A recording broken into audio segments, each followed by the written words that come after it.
Well, cheers, y'all. Welfare mothers make better lovers. Yeah, that's Neil Young, not me, man. That's, if you can hear any music playing, I don't own any of the rights, but that's what's playing as I'm talking to you. Anybody get offended?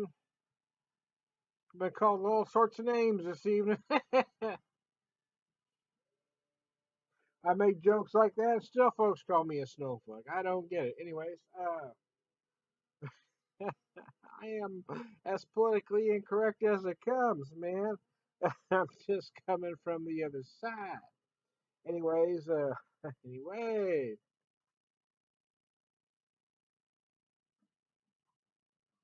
so this is my last Palo Santo Marron from Dogfish. And actually, I've had this one for a while.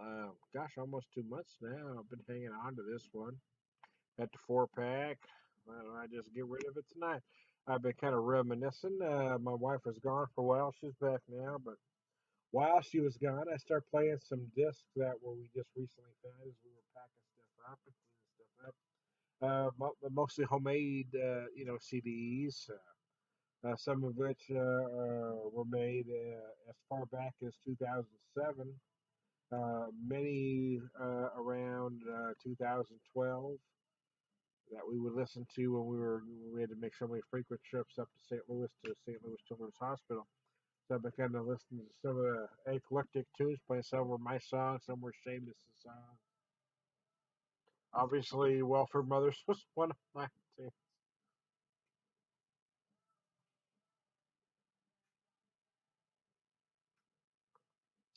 But it's been a pretty even mix. Oh, this is an interesting beer. It really is. Wow.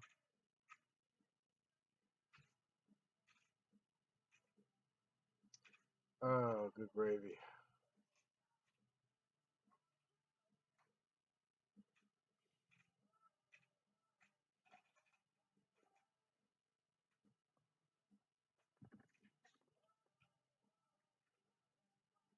So, anyways, yeah, I got it quite different.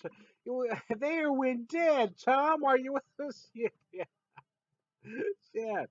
Hey, when that happens, man. So, anyways, yeah, Paulo Santo Maroon. I think that says 12%. Why does that say 12%? Yeah, it says 12%. Boy, it's a brown ale aged in. Oh, son of a biscuit. I can't read that. Hold on. Let me put that down. Gonna get some light in here.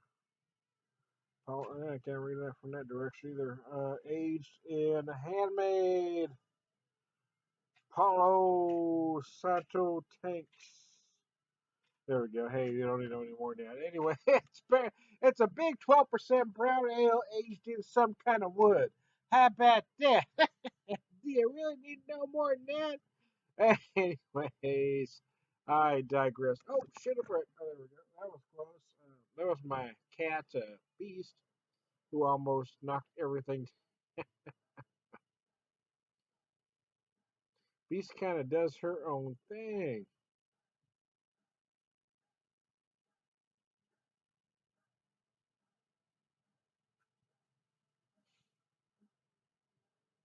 There we go. Lost my camera there for a second. So, anyway, hey, when I say keep saying anyways over and over again, just say anyways isn't a word, but sometimes I can't stop it. It just keeps coming out, man. Anyway, see that one I did on purpose, but most of them are by accident. So, anyway, it's a big, rich, barrel aged brown ale, right? I get a little bit of molasses out of there. I certainly get some anise or anise, however you pronounce it.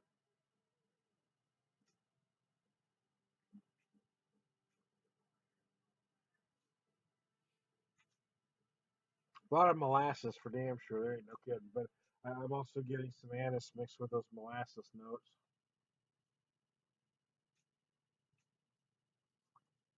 You certainly feel the wood. You feel my wood, baby. You certainly feel the wood in there. Kind of dries it all up. Otherwise, yeah. Well, and the problem is, if this beer wasn't wood aged, it would be too cloyingly sweet. It'd be too much. It'd be too big. That's what she said. Anyways, but that wood helps kind of dry it up in the finish to keep it from getting too cloying. That's why this beer works.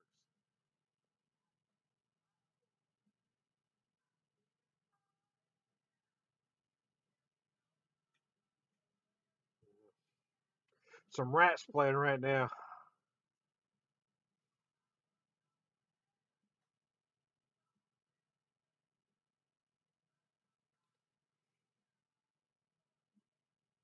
I saw a rat when they were just a club act 100 years ago. Yeah, very early 80s, man. I was young. Saw him playing as Way Cool Jr. I love this dude. You know what? They were fairly big for the time. I thought they were going to be bigger than they ended up. You know, they had some other internal issues. Man, when you saw them in a club back then, even before they had their record deal, you really thought they had that special thing, you know? They had a sound, they had a look, they really had something. Unfortunately, I think for them, they got labeled the hair band, which when grunge came out, everything that was called hair band got, you know, undervalued, let's say. But in my opinion, all the grunge bands were way the hell overvalued. They had a lot of talent. It was what I'm getting at. The band was solid. They had a lot of talent. Uh, their songs were solid. The musicianship was solid. So I really thought they were going to go beyond what they ended up doing. Hell, I was wrong. I was wrong a couple times. I thought the same thing about Great White when I saw them.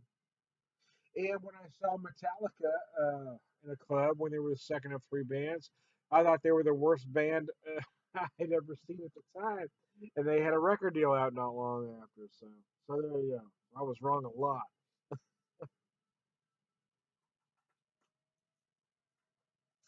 Looking at the musicianship, I mean, Metallica was nowhere near what some of these guys were. I mean, when I saw Metallica, these guys could barely play three fucking chords that were useless. I mean, they were barely more than a Motorhead cover band when I saw them. And I still think their stuff is way the hell overvalued. There you go.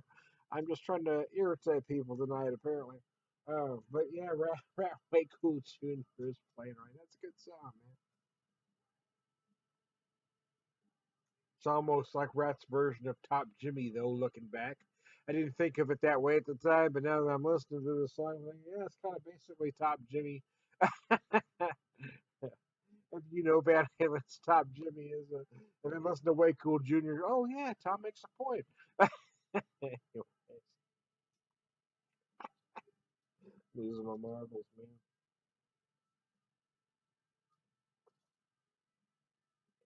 Tell you a little known fact about me while I'm doing a video that makes no sense at all. I was, I actually did a callback. Uh, I did audition for the dating game when they were. It was like '85, I think. 'Cause I know I wasn't quite 21 yet, so it must have been '85. Yeah, I did audition for dating game, and I went on a callback. They called me back for a second audition. Didn't make the show because I mean, look at me. Of course, I was a little better looking than I am now, but still. I mean, at the time I was 5'6", like 105 pounds. My face isn't any better looking skinny, but I didn't make the. I did get called back because my answers were freaking spot on, man.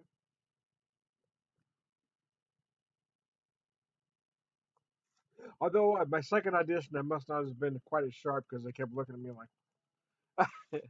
The funny thing about the second auditions was it was like a if you've ever been in a lineup where you know you're being set up, right? It was like one of these things is not like the other. So I'm in the second auditions, and there's me with four guys that were obviously actors, right? Because that's what you know, mostly actors would do these non-working wannabe actors, basically, would do these things. So there's like five of us there, and I'm the one guy that looks like a regular guy. I mean, there's these guys are poster child preps and I'm a long hair at the time, and my hair's down to here, and I'm dressing in the weird clothes that I dressed in at the time, which didn't fit any genre, right? Because I kind of always marched to my own beat.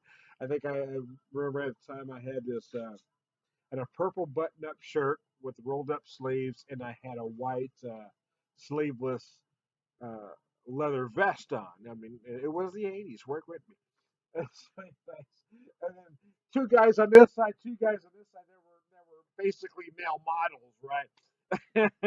So I'm clearly the ugly guy of the five, and I wasn't real surprised that I didn't make the show. In fact, I looked at this side, looked at that side. I couldn't even believe I was on a callback, to be honest with you. Regardless, my shit was funny. They should have called me back because I was funnier than these other pretty boys on this side and that side of me.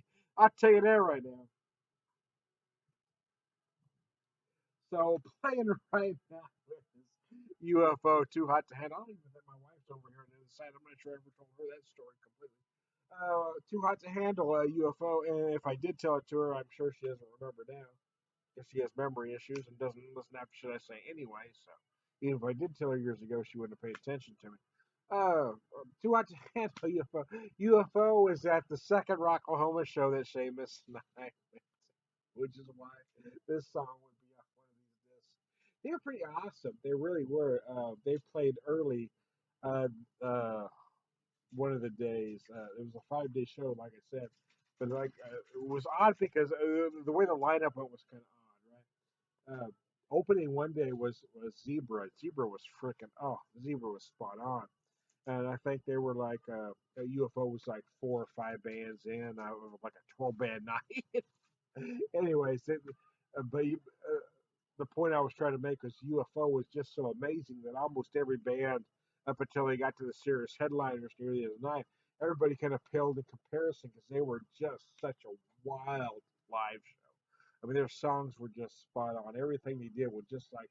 I, I hate to say like playing the album because I don't want to give you uh, the impression that it could have been lip sync because it wasn't because you could tell it was a live show, but they were just that tight live. They were just tight. They were a tight band. They were put together well. So, but too much to handle song playing right now. That's why I said that. Do you care? Not really. I don't either. Anyways, I tell you, I was drinking the Palo Santo Moron. Do you give rat's ass? No, at this point, I don't either. I just realized I've been talking for almost 13 minutes, so I'm gonna, let's see what songs play next before I decide. Oh, see, Zebra's playing right now. So there you go. That's right. See, what I got going on. We got the Oklahoma mix. I'm trying to figure out what we got going on. This, I can't remember. The first show was 2006. The second show was 2007. Or the first show was 2007. The second show was 2008. I just can't remember now.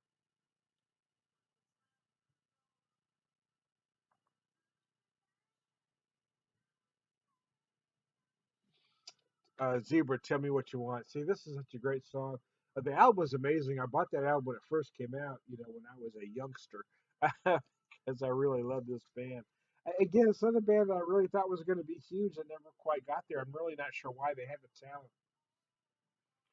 But anyways, when we saw them at Rocklahoma, they were just, just brutal good. They were really amazing. So there you go. So, anyways, I've talked about this, talked about that, I've been talking for 14 minutes now, so we're gonna call it.